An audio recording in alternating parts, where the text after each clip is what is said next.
Партія зелених запропонувала встановити контроль над рекламою їжі на телебаченні після оприлюднення результатів дослідження, які показали, що в Новій Зеландії частіше за все рекламу нездорової їжі транслюють під час дитячих програм.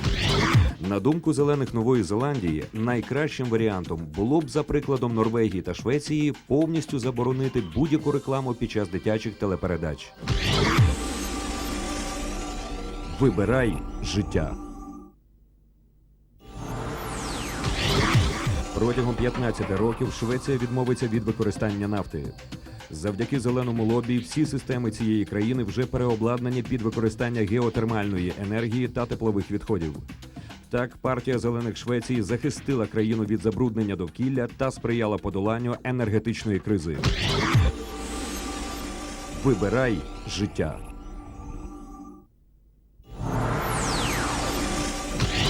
– 8 грудня 2004 року німецькі зелені зупинили потяг з переробленими ядерними відходами. 12 тонн залишків палива прямували із Франції для захоронення в місті Горлебен. Також партія зелених у Німеччині добилась прийняття закону про заборону будівництва нових та закриття протягом 20 років діючих АЕС. Таким чином зелені врятували Німеччину від ядерної загрози. Вибирай життя. Підняття рівня моря та невідповідні забудови ставлять узбережжя Тасманії під загрозу. Зелені вважають, що державній і місцевій владі необхідно зберегти узбережжя, яке є ще неушкодженим, від забудов.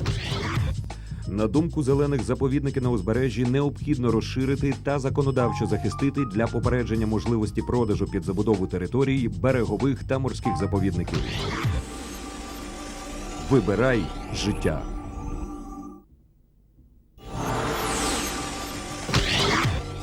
Завдяки акціям зелених партій Європи у 1986 році було оголошено мораторій на комерційне полювання на китів. А в 1994 році зону антарктичних морів було оголошено заповідником для китів. Це врятувало тварин від винищення.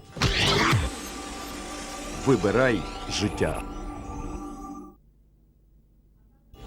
Поправка щодо утримання від попереджувальних військових дій проти Ірану, внесена зеленими до резолюції з питань Ірану, була відкинута більшістю представників партії лібералів та партії консерваторів.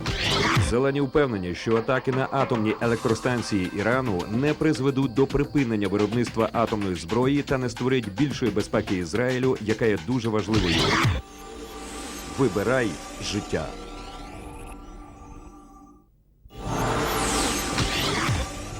2004 рік. Латвійський клуб охорони навколишнього середовища виграв судову справу у Європейському суді з прав людини. Зелені активісти довели незаконну забудову дюнної зони, чим захистили країну від екологічної катастрофи. Вибирай життя.